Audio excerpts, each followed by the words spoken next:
اعوذ باللہ من الشیطان اللعین الرجیم بسم اللہ الرحمن الرحیم الحمد للہ رب العالمین بارئ الخلائق اجمعین باعث الانبیاء والمرسلین والصلاة والسلام علی حبیبہ وخیرتہ حافظ سرہ ومبلغ رسالاتہ ابی القاسم محمد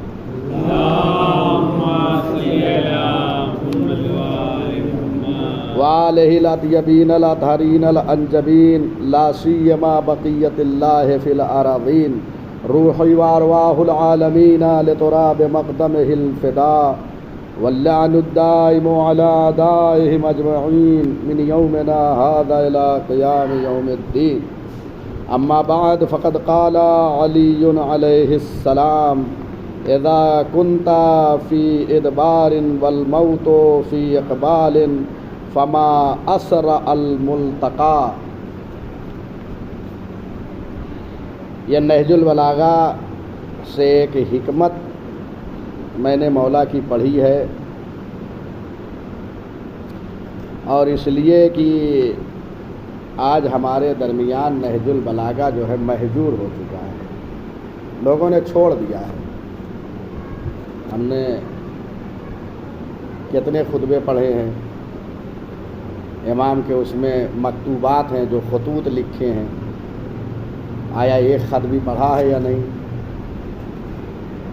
اس کے بعد چھوٹے چھوٹے کلمات قصار کہا جاتا ہے، کلمات قصار یعنی چھوٹے چھوٹے کلمات، نصیحت آمیز، حکمت آمیز کلمات مولا نے ارشاد فرمائے۔ تو یوں تو توفیق ہوتی نہیں، تو میں نے یہ سوچا کہ آج نہج البلاغہ ہی سے ایک گفتگو ہو جائے، تاکہ ایک پیغام جو ہے نہج البلاغہ سے کم از کم پہنچ جائے۔ اور اس سے قبل میں نے بہت سارے مقامات پہ نہج البلاغہ کا درس دیا ہے۔ یہ جو میں نے حکمت نمبر پڑھی ہے وہ 29 ہے، یعنی 29۔ نہج البلاغہ 3 حصوں پہ مشتمل ہے۔ پہلے جو ہے خطبات ہیں، یعنی خطبے ہیں امام کے، اس کے بعد مکتوبات، خطوط ہیں، لیٹرز سے ہیں، پھر تیسرے حصے میں چھوٹے چھوٹے کلمات ہیں اور بہت نصیحت آمیز ہے۔ اگر ایک کلمہ جو ہے انسان اپنے حلق سے نیچے اتار لے تو یقین جانیے کہ اس میں اتنے معانی و مفاہیم ہیں کہ انسان کی زندگی سنور سکتی ہے۔ آپ جب نہج البلاغہ اٹھائیں گے تو 29 نمبر آپ دیکھیں گے، بعض میں 28 نمبر بھی دیا ہے۔ بعد میں یہ نہ کہیں کہ ارے حضور نے تو ایسا بتا دیا تھا، یہ مل ہی نہیں رہا، تو میں یہ دونوں چیزیں بتا رہا ہوں کہ 29 نمبر بھی ہو سکتا ہے اور 28 نمبر حکمت۔ مولا فرماتے ہیں اذا کنت فی ادبار، تم جو ہے اپنی زندگی کو پیچھے چھوڑ رہے ہو، زندگی تمہاری پیچھے چھوٹتی چلی جا رہی ہے اور تم آگے بڑھتے جا رہے ہو۔ اس کا مطلب یہ ہے کہ زندگی جو ہے تمہاری گزر رہی ہے، دنیا کا کام تمام ہو رہا ہے، اور موت جو ہے ادھر سے آ رہی ہے۔ ادھر سے ہم جا رہے ہیں زندگی کو چھوڑتے ہوئے، اور ادھر سے موت آ رہی ہے۔ امام فرما رہے ہیں بہت جلدی تم دونوں ملاقات کر لو گے۔ کون دونوں؟ یعنی تم جو آگے بڑھ رہے ہو اور موت، دونوں جو ہے گلے مل لیں گے۔ غور فرما رہے ہیں؟ دیکھیں کتنا اہم جملہ ہے بخدا۔ آپ دیکھیے کہ اگر یہ انسان صرف اسی کو جو ہے آئیڈیل بنا لے تو کتنا اہم جملہ ہے۔ ہم مثلاً اس وقت کتنے سال کے ہو گئے؟ 48 سال، 49 سال جو ہمارے ایج کے ہیں، گویا ہم نے 49 سال اپنی زندگی گزارنی۔ اگر ہم جو خدا کے ہاں طبعی موت لکھی ہے، مثلا ہم 70 سال میں دنیا سے جائیں گے، تو کتنے سال ہم نے زندگی کو پیچھے چھوڑ دیا ہے؟ 48 49 سال، 20 22 سال، اور تو کتنی تیزی سے ہم جا رہے ہیں۔ اور ادھر سے موت بھی چل رہی ہے، ادھر سے ہم آگے بڑھ رہے ہیں، ادھر سے موت آ رہی ہے، کتنی جلدی۔ اور جب زندگی گزر جاتی ہے، ابھی ہمارا بچپنا تھا، ہم کل سوچتے ہیں کل تو ابھی ہم بچے تھے، کیسے ہم 48 سال میں آ گئے۔ ہم یہی میدان میں کھیلتے تھے، بچے تھے، آپ ہمارے بزرگ تھے، لیکن کتنی تیزی سے ہماری زندگی گزر گئی۔ اور اس کے بعد ہم جب اپنی زندگی گزر جاتی ہے تو خوب جو ہے کیک کاٹتے ہیں کہ ارے آج ہم 48 سال کے ہو گئے۔ خوشی منائیے اپنی زندگی پر جو گزر رہی، لیکن کب؟ جب آپ کی زندگی پاکیزہ اور اطاعت پروردگار میں گزری ہے، جب اللہ کی اطاعت میں زندگی بسر کی ہو تو حق پہنچتا ہے کہ آپ اپنی خوشی منائیں، وَإِلَّا اگر گناہوں میں ملوث رہے ہیں ہم، خدا نہ کردا، تو کیا ہم اس وقت خوشی منائیں گے؟ بتائیے۔ لہذا امام یہ فرما رہے ہیں کہ تم تیزی سے بڑھ رہے ہو زندگی کو، اور یہ زندگی کیا ہے؟ ابھی سالوں میں ہم شمار کر رہے ہیں کہ 20 سال زندگی بچی ہے، پھر ایک وقت آئے گا مہینوں میں گننے لگیں گے، جب 70-70 کے قریب پہنچ جائیں گے شاید اب چند مہینے کے اور مہمان ہیں، لوگ کہنے بھی لگتے ہیں، وصیتیں بھی کرنے لگتے ہیں۔ اس کے بعد جب یہ مہینے گزر جاتے ہیں تو دن کی باری آ جاتی ہے، ارے چند دن کے دیکھتے ہیں نا، ڈاکٹر کہتے تھا بس لے جائیے، چند دن کے مہمان ہیں، خوب خدمت کر لیجئے، تو بیچارہ بھی خدمت کر لیتا ہے کہ چلو زندگی بھر تو کیا نہیں ہے، 7-8 دن خدمت کر کے سب سے جو ہے واہوائی وصول لیں۔ ہوتا ہے یا نہیں ہے؟ تو اب لوگ یہ کہتے ہیں یہ بڑی خدمت کیا ماں باپ کی، زندگی بھر تو چھوڑے رہا، یا آخری جو ہے اپنے سر جو ہے سہرا باندھنے کے لیے 8 دن کی اب تو جانے والے ہیں۔ پھر ایک وقت آئے گا کہ وہ دن بھی گزر جائیں گے، آپ جو ہے گھنٹے گنیں گے، پھر لمحات کی باری کیسے تیزی سے گزر رہی ہے۔ آپ نے دیکھا ہے، امام فرما رہے ہیں کہ آپ جو ہے ادھر سے جا رہے ہو زندگی کو پیچھے چھوڑتے ہوئے، 48 سال کے ہو، آئندہ سال 49 کے ہو جاؤ گے، 50 کے ہو جاؤ گے، تم پڑھ رہے ہو، اور ادھر سے موت بڑھ رہی ہے، پھر ایک دن موت اور ہم گلے مل جائیں گے۔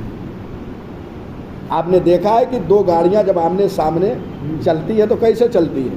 ایک ادھر سے آ رہی ہے، یہ زندگی کی طرح ہے، ایک ادھر سے آ رہی ہے، گویا موت کے مانند ہے، ایک مثال ہے، اس کے بعد تیزی سے دونوں آ کے ایک نقطے پہ مل جاتی ہے۔ اور فرما رہے ہیں کتنی تیزی سے گاڑی آ رہی ادھر سے اور ادھر سے، جب دونوں طرف سے آئے گی تو بہت تیزی سے انسان جو ہے منزل پہ پہنچ جاتا ہے۔ اور فرما رہے ہیں مثال کے طور پہ ایک انسان ناگپور میں کہے کہ آپ گاڑی لے کر آئیے تو تھوڑا دیر میں پہنچیں گے، لیکن اگر وہ کہے کہ دیکھیے آپ کو کچھ امانت دینی ہے، آپ ادھر سے چلیے ہم ادھر سے چل رہے ہیں، تو جو سفر آپ ممکن ہے آدھا گھنٹے میں طے کر رہے ہوں وہ 15 منٹ میں طے کر لیں گے، کیونکہ ادھر سے بھی ہے اور ادھر سے بھی آمد ہے۔ ہم زندگی کو چھوڑے چلے جا رہے ہیں، دنیا جو ہے ہمارے پیچھے جا رہی ہے، جانتے ہیں ایک دن موت پھر آ جائے گی تیزی سے۔ امام نے تعجب کیا ہے کہ کیا ہی تیزی سے جو ہے دونوں کی ملاقات ہو جائے گی، موت کی اور انسان کی۔ اس کلام میں امام نے 2 بات کی طرف متوجہ کیا ہے۔ ایک تو یہ ہے کہ موت کیا ہے؟ یقینی ہے، موت وہ چیز ہے جس کا کوئی انکار نہیں کر سکا ہے، اور اگر کوئی انکار کر دے تو آنا تو ہے ہی ہے، وہ انکار ہی نہیں کر سکتا۔ تو امام نے ایک مفہوم یہ بتایا کہ موت جو ہے وہ یقینی ہے، اس ایک حدیث مبارک۔ دوسری بات کیا بتائی امام نے کہ موت جب یقینی ہے تو اس دنیا سے آخرت کے لیے تیاری کرو۔ تیاری کیا ہے؟ اعمال خیر، اعمال صالحہ، عزاداری سید الشہداء علیہ الصلوۃ والسلام برپا کرنا، مجلسوں میں شرکت کرنا، لوگوں سے اچھے سے ملنا، مومن کا احترام کرنا، کسی کو برا بھلا نہیں کہنا، کسی کو غیبت پہ جو ہے یاد نہیں کرنا، یہ ساری چیزیں ہیں۔ ایسی زندگی گزارو۔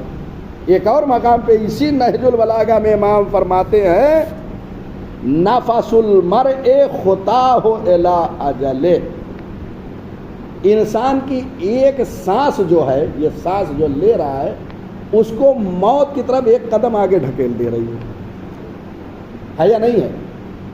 مثلا میری زندگی بالفرض 5 سال رہ گئی ہو کہ 5 سال میں اس دنیا میں اور اور 5 سال میں 5 لاکھ سانس لوں گا. 5 سال میں 5 لاکھ مثلا سانس لوں گا. اب 5 لاکھ میں ابھی ایک سانس چلی گئی, بولتے بولتے چلی گئی ایک سانس, ایک کم ہوئی کہ نہیں؟ جو یہ کم ہوئی تو ہم کہاں بڑھے؟ موت کی طرف آگے بڑھے. اللہ اکبر. مولا کیسے متوجہ کر, یہ جو سانس لے رہے ہیں یہ مر جا رہی ہے سانس, اب یہ نہیں آنے والی ہے. آپ کی یہ زندگی سے ایک سانس کم ہو گئی ہے, آپ بڑھ رہے تھے. لہذا یہ موت اتنی یقینی ہے کہ یہ مرتی چلی جا رہی ہے آپ کی. اور اس کے بعد نماز جمعہ میں الحمدللہ آپ حضرات شرکت کرتے ہیں. اتنی یقینی ہے موت. اس سورہ جمعہ میں کیا پڑھتے ہیں؟ قل ان الموت الذي تفرون منه فانه ملاقيكم ثم تردون الى عالم الغيب والشهادة فينبئكم بما كنتم تعملون. اب دیکھیے یہ قرآن کی آیت ہے جو پڑھ رہا ہوں, کتنی یقینی موت ہے. اے پیغمبر, بظاہر یہ یہودیوں سے خطاب ہے, اے پیغمبر کہہ دو ان یہودیوں سے, قل ان الموت الذی تفرون منہ, وہ موت جس سے تم بھاگتے ہو. فرار کا لفظ سنے ہوگا, اسی سے یہ بنا ہے. تفرون, تم جس سے بھاگتے ہو وہ کیا ہے؟ فإنہ ملاقیکم, وہ تم سے ملاقات کر لیں گے. جیسے مولا نے کیا فرمایا, آپ ادھر سے جا رہے ہو وہ ادھر سے آ رہے, ملاقات ہو جائے. یہ کتنی یقینی ہے موت. قرآن نے اس مطلب کو پیش کیا ہے. معصومین کے کلام جو ہے قرآن مجید سے ماخوذ ہوتے ہیں. اتنی یقینی موت ہے کہ یہ پیغمبر کہہ دو ان یہودیوں سے کہ جس موت سے تم بھاگ رہے ہو وہ تمہیں آنی ہے موت. پھر جو ہے کیا ہے, جب موت آ جائے گی تو کیا ہے, پلٹ جاؤ گے اپنے رب کی طرف. اللہ اکبر, یعنی پروردگار کی طرف پلٹا دیے جاؤ گے, جو غیب کو جاننے والا ہے, چھپی باتوں کو ظاہر سب کو جانتا ہے وہ. اور اس کے بعد جو تم نے کیا ہے اس دنیا میں سب تمہیں وہاں بتائے گا, کیا کیا کر کے آئے ہو. وہاں کوئی انکار نہیں کر سکتے. آپ دیکھتے دنیا میں سی سی کیمرے لگے ہوتے ہیں, کوئی کچھ لے جا رہا ہے اس میں فوراً میں نے نہیں کیا, فوراً دکھا دیا جاتا ہے یہ کر رہے. آخرت میں پروردگار کا جو کیمرہ ہوگا ساری چیزیں تمہیں بتا دی جائے گی, دیکھو فلاں وقت ہے, فلاں ساتھ, فلاں جگہ تم یہ کر رہے. تو بہرحال موت یقینی ہے ایک. اس کے بعد دوسرا مفہوم کہ اس سے جو ہے تم توشہ اختیار کرو, توشہ حاصل کرو, یعنی ادھر سے اعمال صالحہ کرو تاکہ موت سے جو ہے آسانی سے ہمکنار ہو سکو اور آخرت و عاقبت تمہاری بہتر گزرے. چنانچہ معصوم فرماتے ہیں, یہ بھی اسی نہج البلاغہ میں, دیکھیے میں کئی حدیث مبارک اسی نہج البلاغہ سے پڑھ رہا ہوں تاکہ نہج البلاغہ کا یہ درس ہے, یہ میسج آپ تک پہنچ جائے. فرماتے ہیں لدو للموت, موت کے لیے آمادہ ہو جاؤ. آمادہ ہو جاؤ کیا مطلب؟ دنیا میں سب گناہوں کو چھوڑ دو, اعمال خیر انجام دو. یہ 2 مفہوم امام نے پیش کیے. ایک تو موت یقینی ہے, دوسرے جو ہے یہاں سے آمادہ ہو جاؤ. یہیں سے آمادہ ہونا ہے, دنیا ہی سے آپ کو اپنی آخرت بنانی ہے. اچھا میں نے 70 سال کہا کہ ہم زندہ رہیں گے, ادھر سے ہم جا رہے ہیں ادھر سے موت آ رہی ہے. یہ تو اس وقت ہے جب تبھی موت ہو, اور خدا نے کرتا ادھر سے ابھی میں چل رہا ہوں, ادھر سے معلوم ہوا کہ طوفان آیا, کسی کی دیوار میرے سر پہ گر گئی, ختم, انا للہ, قصہ تمام ہو گیا. دیکھ رہے ہیں اور تیزی سے آ گئی, زلزلہ آ گیا. ابھی جا رہا تھا, کسی دہشت گرد نے بم بلاسٹ کر دیا, میں آگے بڑھ رہا تھا, زندگی کا خاتمہ ہو گیا. دیکھ رہے ہو کتنی تیزی سے موت آ رہی.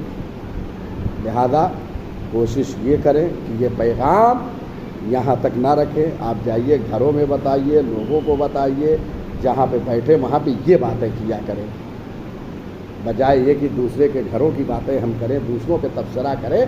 معصومین کے کلام کو کہ ہم نے یہ آج سیکھا ہے اور آج یہ سن کر آئے ہیں, تاکہ یہ پیغام پروردگار اور پیغام مولا کائنات سب تک پہنچ جائے. یہ اسی لیے بتایا جاتا ہے تاکہ آپ کی عاقبت اور ہماری عاقبت جو ہے بخیر ہو. وآخر دعوانا ان الحمد للہ رب العالمین. اللہم صلی علی محمد و آل محمد وعجل فرجهم واحشرنا معهم